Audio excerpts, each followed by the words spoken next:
Olá, meus amigos e minhas amigas. Iniciamos o vídeo de hoje falando sobre a tal da negociação entre Trump e Zelensky sobre os recursos minerais ucranianos que ele quer colocar como garantia para receber a ajuda dos Estados Unidos, né?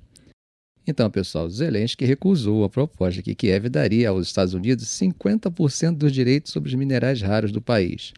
É isso mesmo, a oferta veio durante a visita do secretário de Tesouro americano Scott Bessent a Kiev. De acordo com 3 fontes que acompanham as negociações, Zelensky não quer fechar um acordo desse sem amarrar garantias de segurança americanas e europeias no pacote. Além disso, ele quer que outros países, especialmente da União Europeia, tenham espaço nessa exploração e não apenas os Estados Unidos. Durante a Conferência de Segurança de Munique, ele falou que ainda está discutindo o assunto e que teve diferentes conversas sobre o tema. Segundo o Financial Times, a pressão americana para fechar logo o acordo foi bem forte, tá? Bessent levou um documento que Trump queria assinado antes dele voltar para Washington. Mas Kiev segurou a caneta. Antes da reunião com Zelensky, que foi uma reunião privada, Bessent explicou à imprensa que a proposta era um acordo econômico para aprofundar os laços entre os dois países. Segundo ele, os Estados Unidos aumentariam seu compromisso econômico com a Ucrânia e ajudariam a garantir um escudo de segurança para os ucranianos depois da guerra. Mas quando os ucranianos foram analisar os detalhezinhos, perceberam um problema. Não havia nada muito concreto sobre segurança. Um alto funcionário ucraniano disse que, ao olhar os termos do acordo, não encontraram qualquer garantia americana futura. E não foi só isso, tá? Outro ponto que incomodou Kiev foi a cláusula que estabelecia que qualquer disputa sobre os direitos minerais seria resolvido sob jurisdição de Nova York. Para os ucranianos, isso acaba levantando um alerta sobre o controle real que eles teriam sobre os seus próprios recursos, né?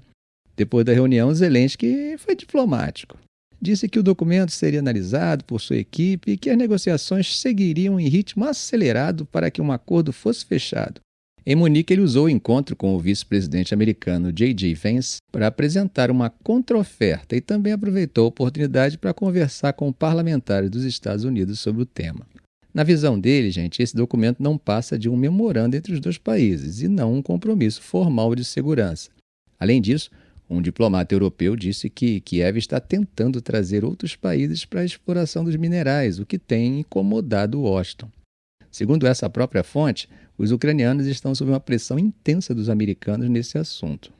A questão aqui não é só dinheiro, mas também estratégia. A Ucrânia tem reservas de lítio, titânio e grafite avaliados em trilhões de dólares, e esses minerais são essenciais para a indústria de alta tecnologia. Mas o problema é que muitos desses depósitos estão em áreas ocupadas pela Rússia hoje e bem perto da linha de frente. Desde o ano passado, a equipe de Zelensky trabalha nesse tal de Plano da Vitória que busca fortalecer a parceria com os Estados Unidos justamente por meio da exploração desses recursos.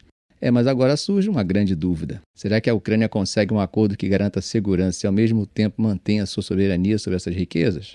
A oferta americana parece ter sido bem direta. Washington fornece ajuda financeira e, em troca, recebe 50% dos direitos sobre minerais raros da Ucrânia. Mas parece que Kiev não engoliu muito bem essa proposta sem analisar as entrelinhas. O ponto que pegou foi justamente a falta de garantias concretas de segurança no acordo. Se os ucranianos cedessem uma fatia tão grande de suas riquezas, é claro que eles precisariam de algo bem sólido em troca e não apenas promessas vagas.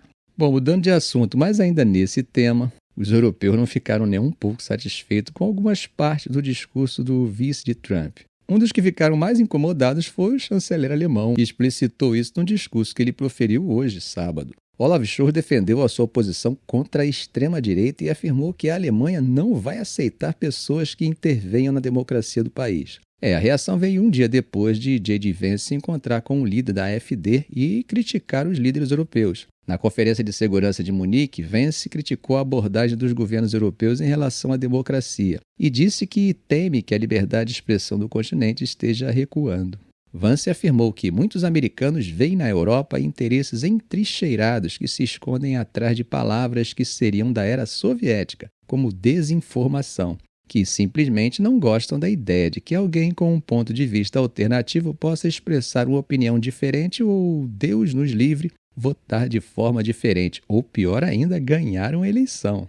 E ele foi além, tá? Disse que não está preocupado com a Rússia ou com a China em termos de segurança na Europa, mas estaria muito preocupado com uma ameaça vinda de dentro. Na visão dele, estaria havendo um recuo da Europa em relação a alguns dos seus valores mais fundamentais, valores que seriam partilhados com os Estados Unidos da América. Bom, gente, para os alemães, principalmente por causa de sua experiência, a liberdade tem limites, né? Pois sem isso é exatamente a democracia que correria risco. Essa troca de farpas entre J.D. Vance e os europeus, especialmente os alemães, não é só retórica. É uma reflexão das tensões mais profundas entre os Estados Unidos e a Europa sobre o que significa, de fato, defender a democracia. O ponto de Vance é direto. Para ele, há uma elite política europeia que usa termos como desinformação para silenciar opositores e restringir liberdade de expressão. E mais, ele sugere que a verdadeira ameaça à democracia europeia não vem de Moscou ou Pequim, mas de dentro do próprio continente, onde certas vozes seriam suprimidas. É um discurso que acaba ressoando com parte da direita americana e europeia, e especialmente em grupos que se sentem marginalizados pelas grandes instituições políticas e midiáticas.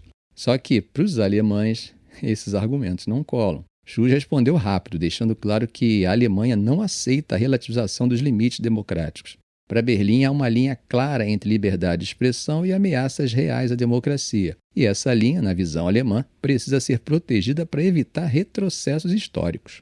Gente, isso não é só teoria para eles, né? É um princípio construído após o colapso da República de Weimar e a ascensão do nazismo. O pano de fundo disso tudo, gente, é a aproximação de Vance com a AfD, que é um partido de extrema-direita alemão que já está na mira das autoridades do país por suas ligações com grupos ultranacionalistas.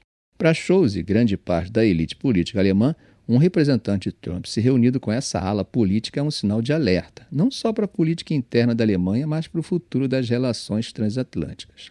No fim das contas, esse embate mostra uma divisão crescente entre os Estados Unidos e a Europa sobre os limites da democracia e o papel do Estado em protegê-la.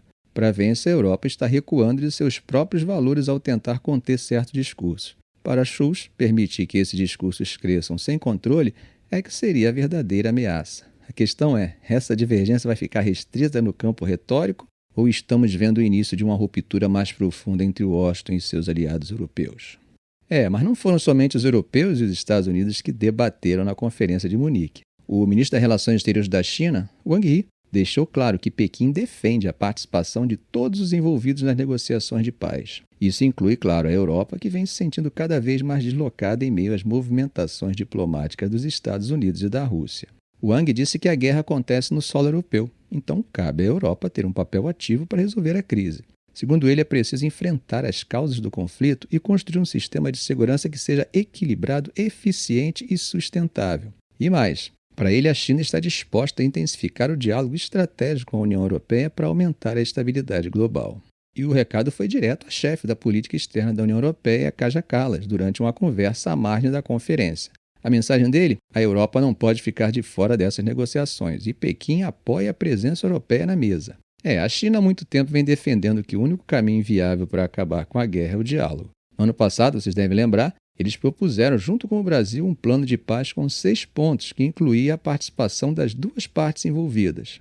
Mas Zelensky descartou a proposta, dizendo que ela favorecia Moscou. Agora, segundo o Wall Street Journal, a China estaria sondando a possibilidade de um encontro entre Putin e Trump para facilitar o fim da guerra. Se isso for verdade, Pequim não só quer garantir um papel central nas negociações, mas também busca um equilíbrio entre os seus interesses com Moscou e sua relação econômica com o Ocidente. A disputa agora não é só militar, mas também diplomática. A Europa teme ser deixada de lado num eventual acordo entre Estados Unidos e Rússia. E a China quer entrar no jogo como mediadora. A China está jogando para ser a peça central na resolução da guerra. De um lado, mantém seus laços com Moscou, de outro, tenta equilibrar sua relação econômica com o Ocidente. E, claro, nada disso acontece sem uma intenção maior: redefinir quem dita as regras no cenário internacional. Só que tem um problema. Primeiro, os Estados Unidos não vão aceitar facilmente que a China assuma esse papel. Segundo, a Europa está dividida entre aqueles que querem mais autonomia e os que ainda preferem seguir a linha de Washington.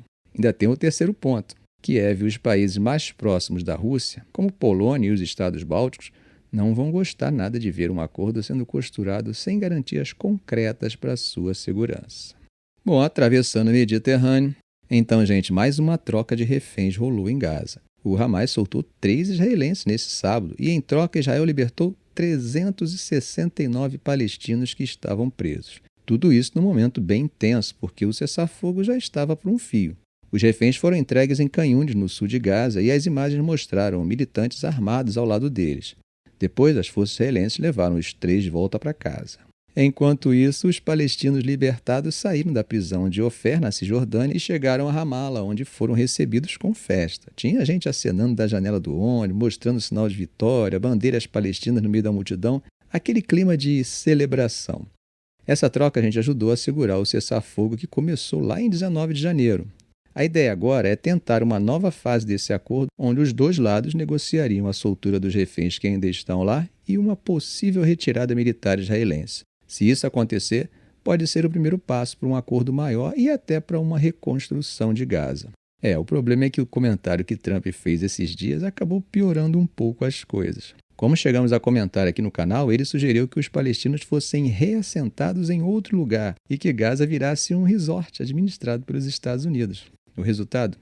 Palestinos, países árabes e até aliados ocidentais dos Estados Unidos rejeitaram isso na hora. A proposta é classificada pelos juristas do direito internacional como deslocamento forçado, ou seja, crime de guerra.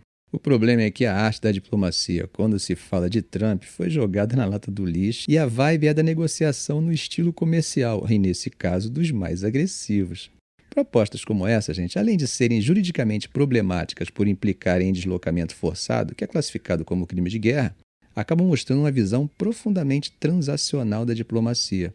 No contexto de uma disputa existencial como a israelense-palestina, esse tipo de proposta tende a ser rejeitado não apenas pelos envolvidos diretamente, mas também por outros atores regionais e globais. Ficamos por aqui. Se esse vídeo foi útil a você, faça um comentário, compartilhe em suas redes sociais, dê um like. E é claro, se ainda não for inscrito, inscreva-se no canal e ative o sininho para não perder os próximos vídeos. Ok, gente? Um grande abraço do professor Arão Alves.